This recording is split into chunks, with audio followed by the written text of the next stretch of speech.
went into this game talking about the Jets playing to be in first place in the AFC East.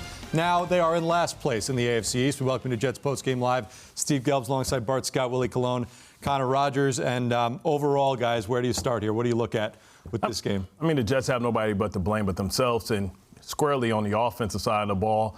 Not only not being able to get first downs, they can never flip the field position. And I told you, special teams loom large in these type of scenarios, these type of environments. A great man with a flat kick, and also just understanding the little things. And the little things is, if they're doubling one of my gunners, then that means likely the return is coming to that side. You're taught whatever side the punter is punting from, they like to return the ball to the short side of the field because they don't like to run across. So the kid did a tremendous job in setting up the middle and then flattening it out to the sidelines and making it a foot race, and everybody got sealed inside.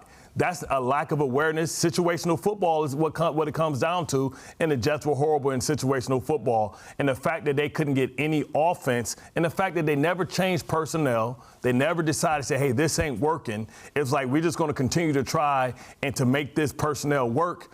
Didn't go to their two tight ends, didn't run the ball at all. Put the ball in Zach Wilson's hands, and he was inaccurate and incapable of carrying this football team today.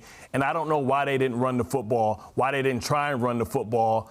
The Patriots on the other side, both defenses dominated. But the Patriots dominated and always also was able to set up field position for their offense to give them a shot. The Jets were always fighting from deep in their own territory, and eventually the levee broke. And I think it was a game, Willie, to your point, that you can go to the first three quarters of that game, nothing was going to change better for the Jets offense. You knew it. Everybody sitting there knew it. If you go to Mike White, you can still go back to Zach Wilson. You're not writing his career off. But we've seen Belichick early in the season. What did he do? He went to Zappe, went to Mac Jones. There's no rule that you cannot go back to your number one.